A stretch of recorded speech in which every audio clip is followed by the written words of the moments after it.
has very good ideas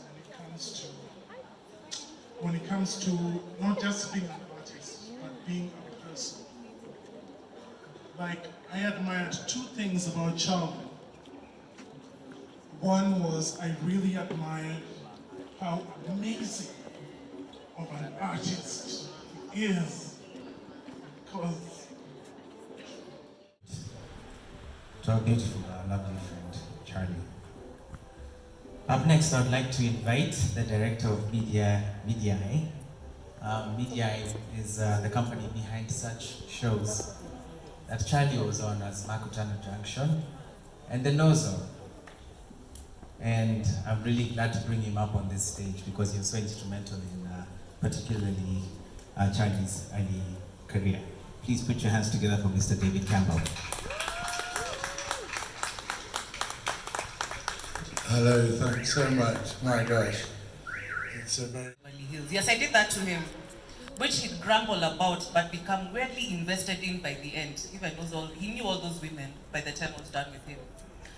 But instead of that, I'm standing up here honoring this man, and it still doesn't feel real. You see, Charlie was a true artist. He appreciated every form of art, whether it was highbrow, esoteric film, or trashy reality TV, and everything in between. He was not a snob, not by any stretch of the imagination. He looked at art with a sort of childlike wonder, an opportunity to learn. Thanks to him, I gained a deeper appreciation of the creative arts. Watching every film became an education for me. He'd point out the storyline, the quality of the writing, plot holes, the difference between average directing and the work of a true visionary, and above all, great acting, because that was what Charlie was, a great actor. Until even sometimes I'm like, hey babes, just watch the movie. Like, not everything has to be a class. But that's what Charlie was. He was a visionary. The way he saw the world was just beautiful to witness. And he never wanted to gatekeep his knowledge.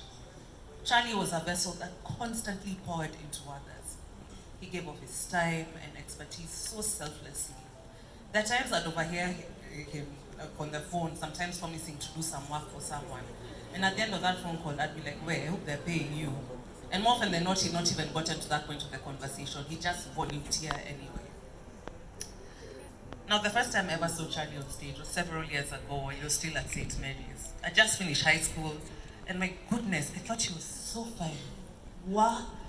With that smile of his that lit up the stage. If anyone told me that 20 plus years later, this luminous, effervescent man would ask me to marry him, I would have laughed you out of the room. You see, this love story of ours took me by surprise. When Charlie and I reconnected after I came back from New York, I wasn't really looking. I just lost my dad the year before and was still trying to navigate the enormity of that loss. So he and I began a friendship that later had some benefits. Tulisema tunasema ukweli. But, you know, after a while, it was clear that there was something between us that was completely undeniable. So I fought it. Then when I accepted it, now it was his turn to fight it. But there was this almost cosmic pull between us. Let me tell you guys, I'm almost 42 years old and I've never been loved like that. It wasn't about the grand gestures. It was about the comfort, the easy intimacy, that wonderfully silly friendship between us. Let me not lie to you, we've gossiped about most of you people in this room. We have gossiped you. And then was the absolute safety. Charlie saw me, and I mean he truly saw me. It was such a big, beautiful love.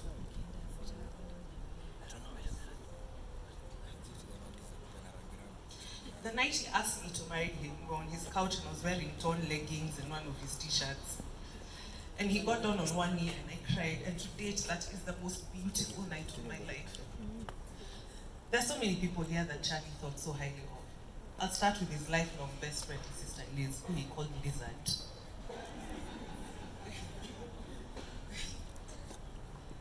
Liz, he loved you so much, and he used to say, Liz is the best of all of us.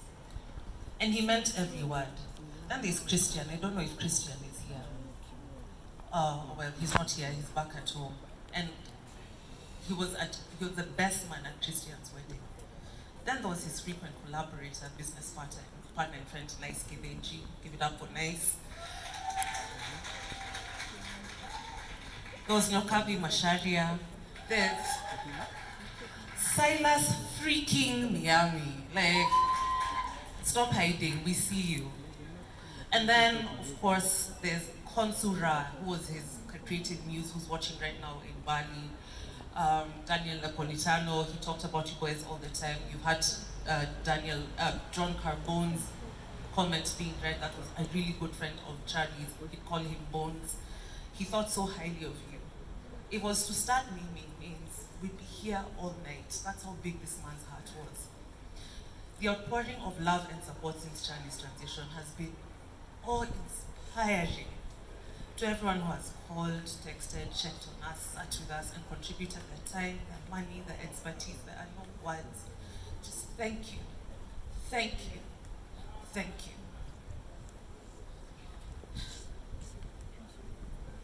Now, my love, I speak to you. Thank you for showing me what true love really was. Thank you for being the perfect example of a gentleman and a real man. Thank you for being the kindest man I have ever known. Thank you for taking care of me. It is a privilege and honor of my life to have loved and be loved by you. Charlie, I will miss you until I join in. Thank you. And then I just look like a crazy girl. And so it's halfway, and so I think I'll just spitball the rest. Now, Charlie and I were child stars, and I say that because we got to the industry when we were 18.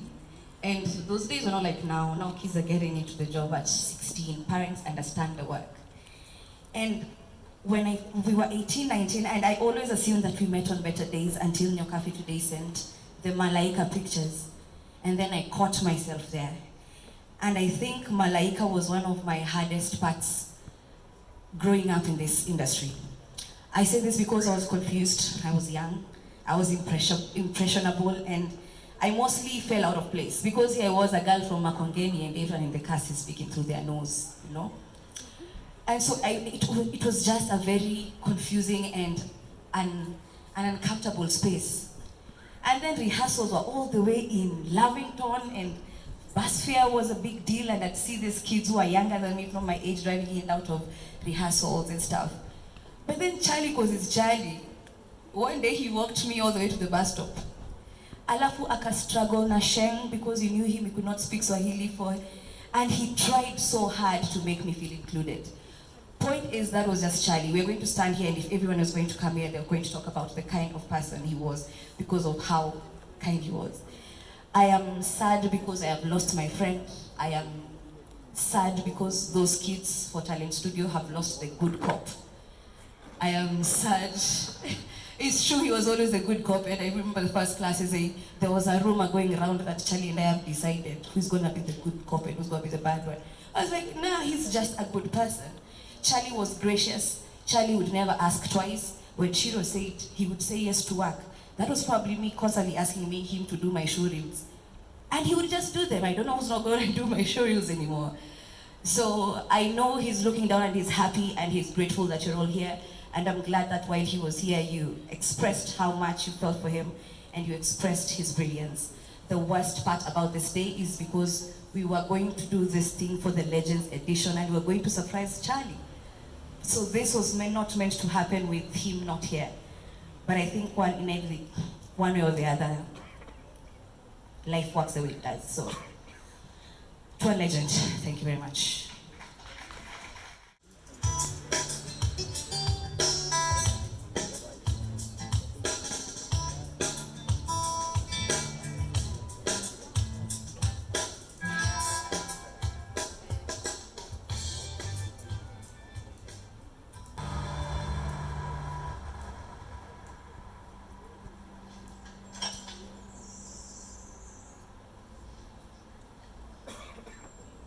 Password. How did you? You stole that money, didn't you? You have no idea what you've done. Then tell me, what is going on? They are going to kill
help each other.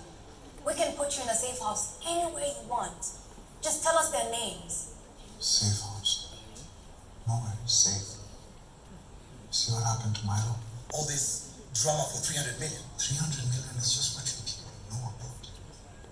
The Treasury has been losing billions for years. You are disturbing a lot of very powerful wallets here. Whose? If you're already dead, why not just tell us? What do you have to lose?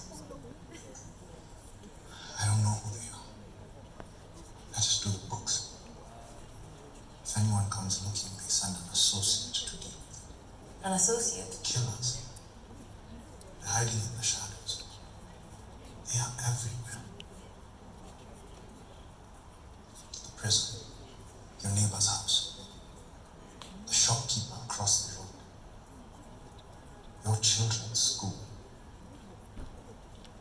even here. Milo was one of them. How do you know? A few years ago, we had a problem. You heard me? I know where you live.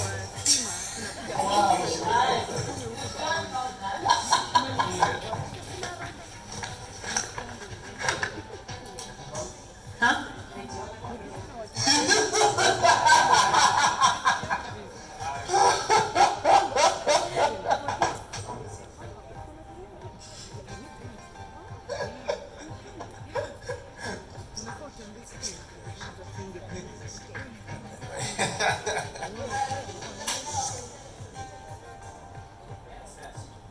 Sit. Or is it the law that allows culprits to be shot and killed without a trial? Is it that law? Who's talking?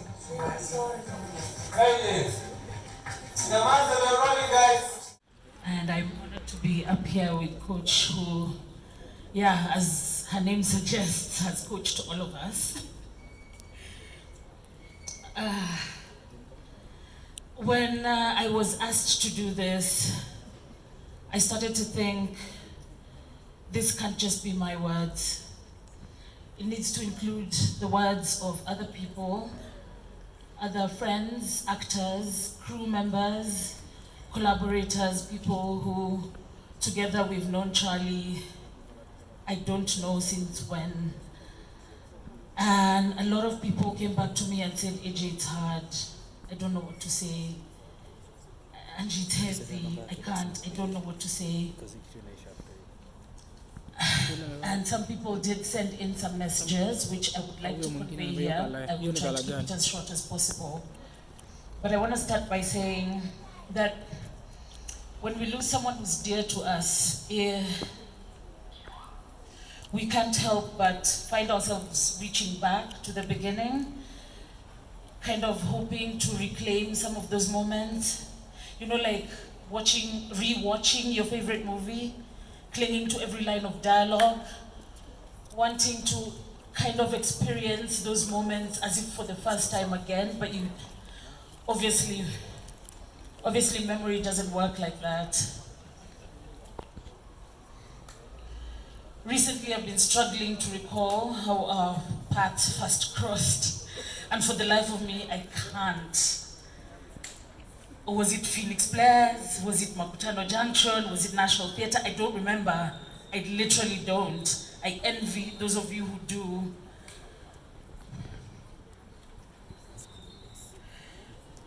I can't seem to piece it together. To me, Charlie simply appeared one day. One moment I was oblivious to his existence, and then in the blink of an eye, he was like, you know, one of those scene-stealing characters. He suddenly became a series regular in the narrative of my life. It's weird. He's a writer, so he'll appreciate this dialogue, this analogy.